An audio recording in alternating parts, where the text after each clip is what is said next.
요즘 전세 사기 때문에 나오는 말이 하나 있습니다. 이제 전세를 없애야 된다. 라는 얘기들을 요즘 많이 하시는데 이 전세를 정말 없애면 되는 건지 그리고 전세가 없어지면 어떤 일이 일어날지에 대해서 한번 그냥 저의 생각을 이야기를 해보겠습니다. 우선 전세 반대파가 있고 전세 찬성파가 있는데 전세 반대파는 이런 얘기를 합니다. 뭐냐면 우선 전세는 우리나라만 있다. 전세는 이제 후진국형 금융제도다. 뭐 이게 틀린 말은 아닐 수가 있어요. 왜냐면은 이제 전세가 뭐 우리나라랑 뭐 어느 나라 한 개 정도만 있다라고 저도 알고 있고 그리고 이제 기본적으로 이게 사금융이죠. 개인들끼리 빌려주는 그냥 일반 사채인데 이런 것들을 이제 선진국에서 안 하는 이유가 있을 거 아닙니까? 이제 이게 당연히 사채다 보니까 사기에 취약할 수밖에 없죠. 사금융이니까. 그러니까 이런 일들을 계속 하고 있는 것 자체가 사실 세계 10위 경제대국에서 좀 이상한 일이기는 합니다. 그리고 이제 전세 찬성파가 있는데 이런 얘기들을 합니다. 서민에게 유리한 제도다. 이게 전세를 살면은 돈을 모을 수가 있고 월세를 살면은 돈을 못 모은다. 근데 사실 그게 정확한 말인지는 잘 모르겠어요. 월세를 살면서도 돈을 모을 수 있거든요. 저도 월세를 계속 살았었는데 월세 살면서 돈 모을 수 있습니다. 물론 상대적으로 전세 대출 이자가 조금 더 싸기 때문에 돈을 좀 더 모은다. 뭐 이런 건 있지만 월세 집을 더 싼 데 가면 되는 거잖아요. 그리고 지금 전세가 뭐 거의 반 이상 살고 있는데 이걸 어떻게 없애겠느냐. 잘 보완하면 될 것이지 문제가 있다고 해서 없애는 거는 나쁜 것이다. 이렇게 말하는 분들도 많습니다. 그래가지고 이 큰 틀에서 전세를 어떻게 봐야 될까라고 좀 고민하시는 분들도 있을 텐데 전세 제도는 사실 말이 안 되는 제도이긴 합니다. 다른 나라가 없는 이유가 있지 않겠습니까? 왜냐하면 이게 없어지는 게 저는 맞다고 보는 게 이 담보가 없어요. 정확하게는. 그 집을 들어가서 거주를 한다고는 하지만 사실 그 집을 내가 소유를 하고 있는 것도 아니고요. 뭐 그 집에 뭐 전세권 설정을 해가지고 등기에 뭐 남겨놓기도 하는 경우도 있지만 우리나라의 전세 제도는 그런 것도 안 하죠. 물론 이제 주택임대차 보호법에 뭐 대항력이라는 게 있어가지고 안 남기고도 뭐 법의 일정 부분 보호를 받기 때문에 뭐 전세권 등기를 안 하기도 하지만 사실 뭐 담보도 없이 남한테 뭐 몇 억, 어떤 집은 뭐 수십억을 빌려주기도 하고 그렇게 빌려주는 것 자체가 사실은 엄청난 리스크입니다. 물론 그 집을 내가 거주하고 있기 때문에 안 주면 내가 그 집에서 계속 살지 뭐 라는 생각은 있겠지만 그 집에서 내가 계속 살 수 있다는 보장도 없고 내가 이사를 부득이하게 가야 될 수도 있는데 너무나 많은 리스크를 져야 되죠. 과거에 우리나라가 이제 돈이 너무 없고 금융 제도도 좀 부실할 때는 이제 국가적으로 이제 회사 법인 아니면 또 중후장대한 뭐 중공업 뭐 이런 것들을 우리가 키워야 되기 때문에 개개인들한테 돈을 빌려주기가 참 힘들었다고 합니다. 이 개인들은 돈이 없으니까 은행에서 대출이 안 나오고 워낙 이제 이자가 높다 보니까 돈을 좀 융통을 해야 되는데 어디서 빌릴까? 사람들이 이제 십시일반 자기들이 모아놓은 돈이 있지 않았겠어요? 그걸 가지고 월세를 얻는 분들도 있었지만 이 목돈을 맡겨놓고 나도 이제 이 집에서 거주를 할 테니까 이 돈 가지고 뭐 사업 자금으로도 좀 쓰시고 뭐 이거 가지고 뭐 투자도 하시고 하라고 하면서 서로 니즈가 맞아가지고 개인 사금융으로 시작한 게 이제 전세였던 거죠.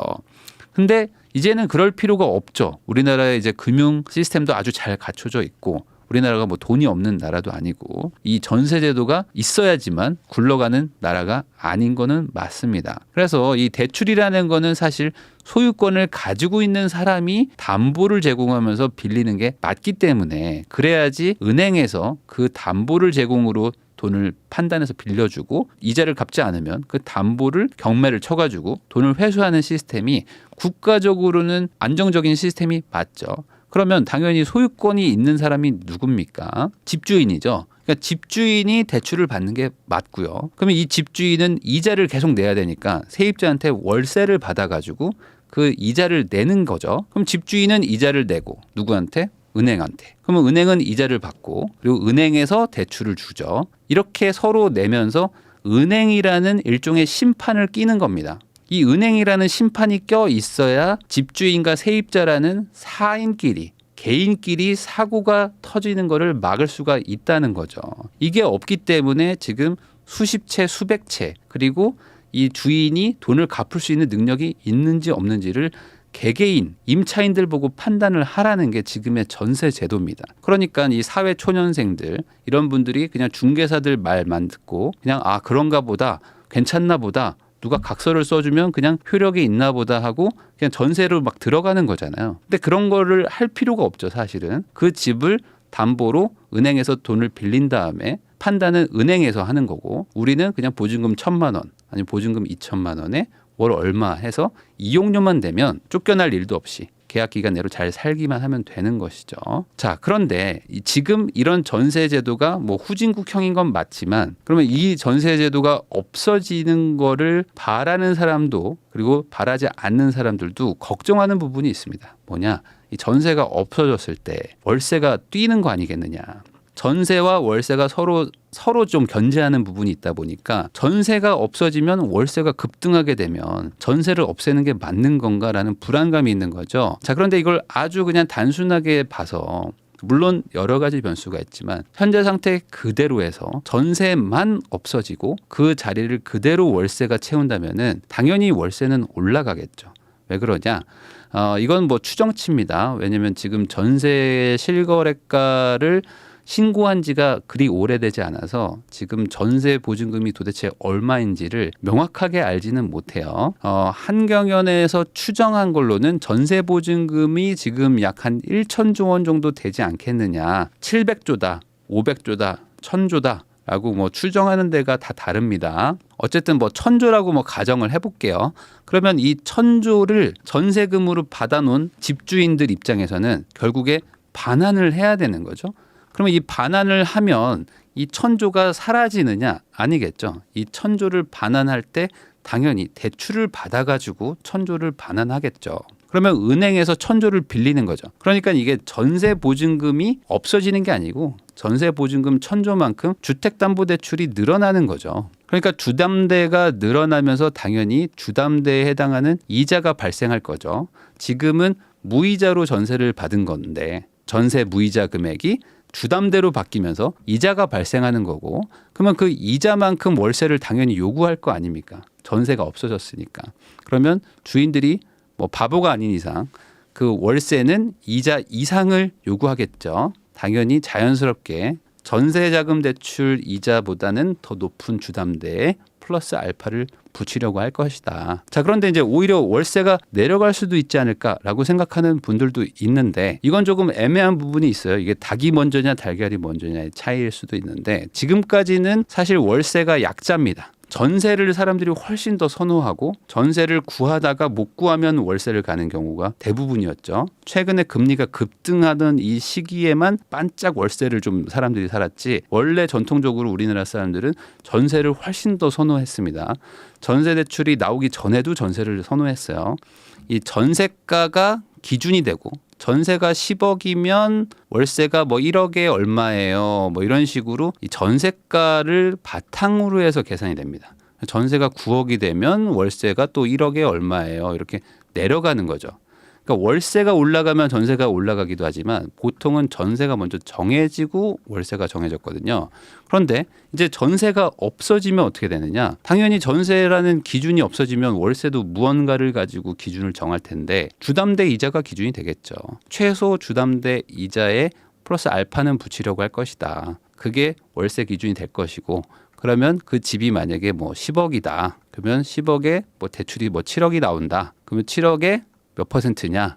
4%다. 이렇게 해서 그럼 이거보단 더 나와야 되는데 라고 하면서 이제 기준이 정해지겠죠. 그럼 그 기준으로 월세를 내놨는데 사람들이 들어오냐 안 들어오냐, 이거 가지고 이제 시세가 결정이 될 것이다. 자, 그런데 이렇게 만약에 됐다라는 것 자체가 이미 전세 시장이 이제 없어졌다는 거고, 그럼 전세라는 거는 기형적인 제도이기 때문에 철저하게 시세 차익이 난다는 보장이 있어야지만 전세를 주거든요. 그러니까 주인은 시세 차익을 본다는 확실한 믿음이 없으면 전세를 주지 않는데, 전세가 없어졌다는 거는 이제 시세 차익이 크지 않는 시장이 안정화가 된 그런 상태일 거란 말이죠. 그러면 그런 상황이면 아파트도 이제 수익형화가 되는 거죠. 그러니까 소위 말하는 아파트도 빌라랑 오피스텔처럼 이제 수익형 부동산화가 되면 단순히 이자만 받아서는 안 되는 거죠. 수리비도 받아야 됩니다. 왜냐하면 이제 집을 한번 빌려줬다가 이거저거 고장 나는 게 많습니다. 전등도 갈아야 되고 뭐 벽지도 찢어진 거 고쳐야 되고 아무리 꼼꼼하게 봐도 뭐 이래저래 낡아지는 것도 있고요. 거기다 세금도 이제 따박따박 내야 되죠. 그러면 이제 종합소득세도 내야 되고 뭐 이래저래 뭐 보유세도 내야 될 거고요. 철저하게 이제 수익형화가 되면은 이윤도 남겨야 됩니다. 원래는 이제 시세 차익으로 한 방에 벌기 때문에 전세를 줄 때는 이런 것들을 좀 덜 챙겼어요. 좀 손해도 보고 했지만 이제 이윤을 남기면서 퍼센트를 따져야 되기 때문에 이런 것들을 붙이면 월세가 조금 더 올라갈 확률이 좀 높죠. 그러면 이것만 바뀌냐? 그런 건 아닙니다. 아마 여러 가지가 바뀔 건데 이게 임대인, 임차인 둘 다한테 좋을 건지는 모르겠어요. 왜냐? 전세가 없어지면은 우리나라가 되게 각박해질 겁니다. 왜냐하면 지금은 시세 차익이 생긴다는 전제로 전세를 주면서 소위 말하는 정이 있거든요. 근데 이제는 그런 일은 없을 것이다. 없어진다면 전세가. 왜냐? 우선 첫 번째 이겁니다. 세입자가 있는 상태에서 집 보는 일이 없어질 거예요. 당연히 세입자면은 주인이 우리 저 전세를 좀 내놓을 겁니다. 아니면 집을 팔 겁니다. 집 좀 잘 좀 보여주세요 하면은 되게 좀 불편하지만 당연하게 하죠. 이게 외국과는 좀 다른데 외국은 당연히 빈집 상태로 해놓습니다. 그리고 이게 뭐 개인 프라이버시 뭐 사생활이어서도 있겠지만 그게 아니라 외국은 대부분 월세집이죠. 월세집이기 때문에 기본적으로 보증금만 빼주면 그 사람은 가지고 나가는 거죠. 가구들을 다 가지고 나갈 수도 있고 집을 비우기가 쉽습니다. 근데 우리는 전세금을 빼줘야 되죠. 그러니까 전세금을 빼주려면은 다음 사람한테 전세금을 받아서 빼줘야 됩니다. 그러니까 자연스럽게 같은 날 같이 이사를 하지 않으면 돈을 빼줄 수가 없는 구조입니다. 그러니까 보증금을 5천만 빼주면 되는 월세와 보증금을 5억을 빼줘야 되는 전세는 다르다는 거죠. 우리나라가 진짜 전세가 없어지면 외국 같아질 겁니다. 보증금 5천 빼주고 집을 비워놓고 그 다음에 집을 청소해 놓은 다음에 깔끔하게 해놓은 상태에서 이제 중개사와 이제 새로 오는 사람만 집을 계속 보는 거죠. 집이 비어 있으니까 뭐 하루에도 뭐 수십 명씩 보겠죠. 이제 집을 보고 계약하는데 부담 없게 될 겁니다. 자, 그러면 여기까지 들으면 이제 이게 좋은 거 아닌가요? 라고 생각하는 분들도 있을 거예요. 왜냐하면 아니 이게 내가 내 집인데 아직 나 계약 안 끝났는데 남한테 보여주기 좀 짜증났거든요. 라는 생각을 하시는 분이 있을 겁니다. 아니 내 집에서 나도 편하게 있고 싶은데 주말마다 막 사람들이 와가지고 우리 집 막 냉장고 열어보고 이런단 말이지. 그러니까 막 짜증도 나고 화가 났는데 자, 여기서 이게 마냥 좋은 건지 한번 생각해 봐야 되는 게 빈집이 어떻게 되었는지를 따져봐야 됩니다. 왜 이 집이 빈집이 되었을까? 이 주인이 이 집을 그냥 나가게 둘까요? 라는 거죠. 자, 전세는 딱 맞춰서 나가야 되기 때문에 집을 보여주세요라고 주인도 부탁을 해야 됩니다. 그러니까 가구가 있는 상태에서 나가요. 집이 실제로 비는 거는 그 이삿 날만 딱 빕니다. 거의 집이 비지를 않아요. 그러다 보니까 주인도 이 집이 실제로 비어가지고 어디가 고장났나 이런 거를 보기가 쉽지가 않습니다. 실제로 뭐 어디가 뭐 좀 고장나고 어디가 좀 망가지고 그러면은 많이들 다투는 게 그거 이사하다가 망가졌어요. 뭐 이렇게 얘기들 합니다. 저 살 땐 괜찮았는데 이사하면서 뭔가 망가졌나? 다음 분이 들어오면서 뭔가 고장냈나요? 뭐 이렇게 얘기들 하거든요. 근데 이제 이렇게 되면 절대 그렇게 안 하죠. 사전에 집이 빈 상태에서 사진을 다 찍어 놓을 거고요. 살다가 나간 다음에도 사진을 다 찍어 놓겠죠. 그래서 엄청나게 이제 꼼꼼하게 보게 됩니다. 이제 전세가 있을 때는 집주인이 이제 자금 압박이 엄청 심하기 때문에 뭐 이래저래 뭐 봐주고 하는 것들도 있을 텐데 이제 월세화가 되면 보증금 뭐 1,000, 2,000, 3,000 정도 빼주는 건 가능하니까 집주인의 자금 압박이 덜하단 말이죠. 그러니까 원상복구 요구가 엄청나게 강해질 거예요. 그래서 못자국 하나까지도 다 보게 될 것이다. 그래서 이게 외국은 이런 게 가능한 이유가 이렇게 하는 게 어렵지가 않거든요. 나가게 해놓고 확인하고 과거 비포 애프터를 따져보고 요구할 거 하고 아니면 소송하고 하면 되는 거라서 이런 것들이 다 월세에 반영이 다 될 겁니다. 그리고 이런 것들을 해주는 업체도 생기겠지만 잘하는 중개사들도 더 많아질 것이고 훨씬 더 이제 고도화가 되는 거죠. 그리고 또 다른 걸 예상해 본다면 이제 신규 분양 물량도 지금보다 많이 줄어들 가능성이 있어요. 그러니까 전세가 있기 때문에 사실 신규 분양이 좀 더 잘 되는 것도 있을 거라고 생각하는데 이 전세가 없어지면 다주택자들이 이 분양을 받는 거에 대해서 상당한 부담을 느끼게 될 겁니다. 왜냐하면 이 대출을 받는 것도 한계가 있을 건데 지금은 전세는 사실 한계가 없잖아요. 그러다 보니까 내가 사고 싶으면 내가 그 갭 차이만 있으면 집 개수를 늘릴 수도 있고 그리고 분양을 받으면은 뭐 중도금 무이자 대출도 해주고 그리고 내가 처음에 분양가를 뭐 잘 사면 나중에 전세금을 맞추면서 거의 뭐 분양가랑 비슷하게 맞춰버리면 투자금이 거의 제로가 되는 상태로 분양을 받기도 합니다. 이 다주택자들도 분양을 받는 게 좀 상당히 좀 부담이 좀 적은 게 우리나라의 현실인데 이게 좀 부담이 많이 늘어나겠죠.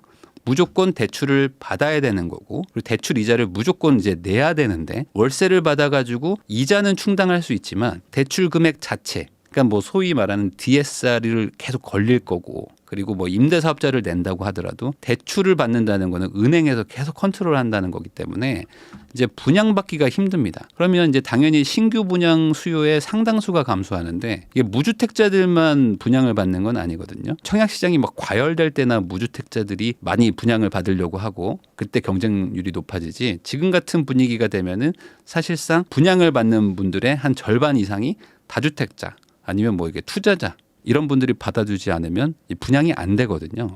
그러니까 이제 분양 자체, 새 아파트 자체가 되게 감소를 하게 될 수가 있습니다. 그러니까 지금은 어찌 보면 전세라는 그런 가수요를 가지고 신규 아파트들이 지어지면서 나름 뭐 미분양도 생기고 나름 뭐 과열도 되고 하면서 공급이 좀 됐었다면은 이제는 그런 공급을 할 수 있는 사업성이 대폭 축소가 되면서 전체적으로 좀 공급이 좀 안 될 수가 있다. 그러니까 이 전세라는 제도가 사실 여러 군데에 좀 영향을 미칠 수가 있는 거죠. 그리고 이제 주택 시장에 좀 극단적으로 양극화를 좀 일으킬 수 있을 것 같아요. 그래서 이 투자 가치가 없는 낡은 빌라촌의 가격은 급락하지 않을까. 그리고 이제 슬럼화가 될 거라고 봅니다. 왜냐하면 아까도 말씀드렸듯이 이제 대출 한도가 제한이 있을 거기 때문에 아무리 뭐 우리나라가 전세를 없앤다고 하더라도 DSR을 무제한으로 풀어주지는 않을 거잖아요. 이제 투자 가치가 있는 집으로 좀 몰릴 것이고 투자 가치가 좀 없는 곳들은 대출을 받는 것도 한계가 온단 말이죠. 그러면 이제 이런 데들은 가격이 엄청나게 떨어지겠죠. 대출이 아예 안 나오니까.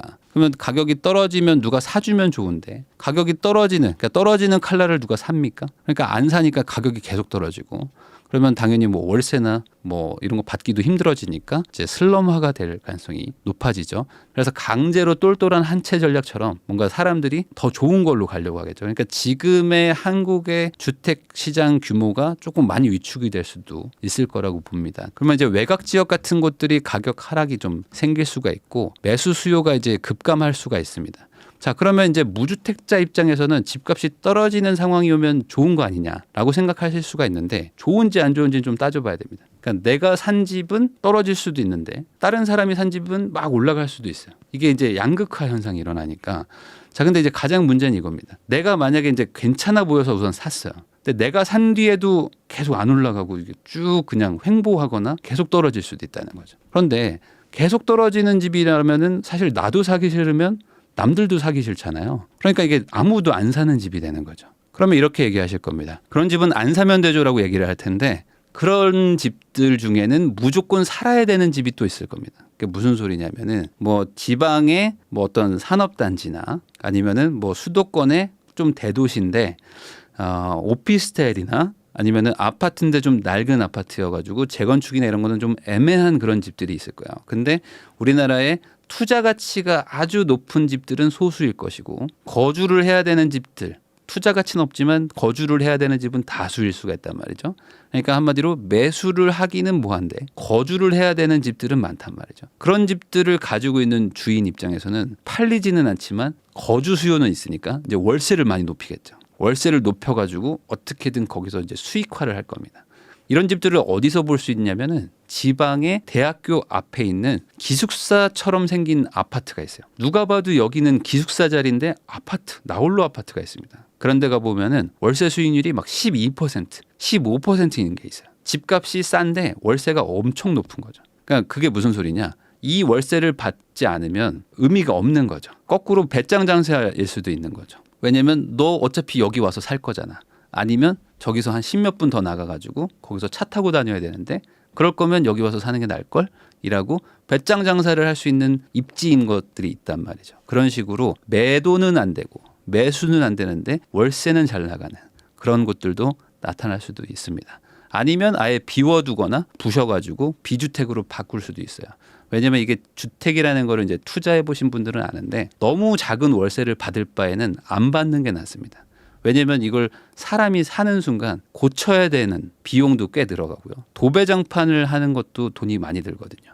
근데 그런 것들을 아무리 내가 월세를 받아가지고 잘 유지 관리한다고 하더라도 사람들 중에는 막 돈 떼먹고 나가는 사람들도 있고, 그리고 막 다짜고짜 막 집을 망가뜨리는 사람들도 있고, 망가뜨리고 돈 없다고 그냥 배째라는 사람들도 있기 때문에 월세가 마냥 내려갈 수는 없습니다.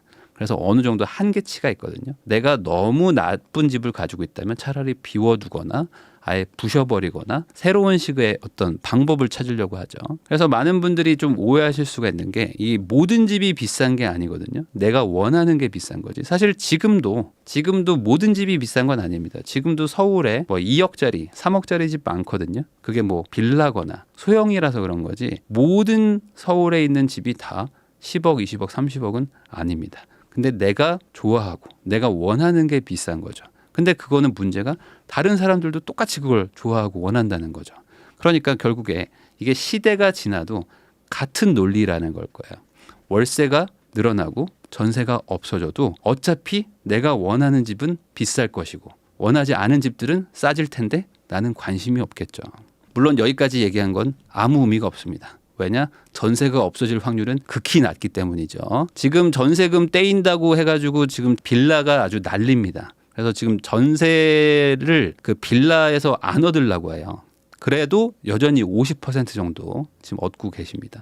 그 말은 뭐냐? 뭐 아무리 뭐 많은 분들이 뭐 전세 사기를 걱정한다고 하더라도 당장 내가 계산기 두드려 보고 나한테 유리한 걸 선택하는 게 사람의 심리입니다. 전세가 없어지기는 극히 어려울 것이다. 여전히 전세 대출이 나오고 있고 조금 내가 똘똘하게 알아보면 전세 사기를 당하지 않는 집이 훨씬 많거든요. 뭐 수천 채가 전세 사기를 당했다고 하지만 그 지역에 있는 빌라 아파트가 수십만 채이기 때문에 사실 그 비율로 따지면은 극히 낮은 부분에 속합니다. 그래서 전세가 없어질 일은 사실은 없을 것이고 뭐 비율이 조금 줄어들 가능성 정도 일 뿐이지 뭐 대세적으로는 그냥 쓸데없는 생각 정도라고 생각하면 될 것 같습니다. 그리고 아마 이 집값이 다시 조금 반등해서 올라가면 그냥 금세 사라질 주제라고 생각은 합니다. 그렇지만 지금 이 분위기 때문에 혹시나 이렇게만 되지 않으면 좋겠다고 생각하는 건 바로 이겁니다. 지금 막 언론에서도 나오는데 더 안전한 전세를 만들어야 된다. 막 이런 식으로 지금 가고 있는 분위기가 있거든요. 근데 이 전세라는 제도 자체가 좋은 제도는 아니라고 저는 생각하기 때문에 더 안전한 전세, 뭐 더 무슨 뭐 확실하게 더 강화를 해야 된다. 뭐 이런 식으로는 안 갔으면 좋겠고 전세를 보강하기보다는 월세 쪽으로 좀 유도를 하는 식으로 전세를 조금 더 편하게 만들지는 않고 전세를 조금 더 불편하게 만드는 식으로 해가지고 갔으면 좋겠다 정도로 마무리하면 되겠습니다.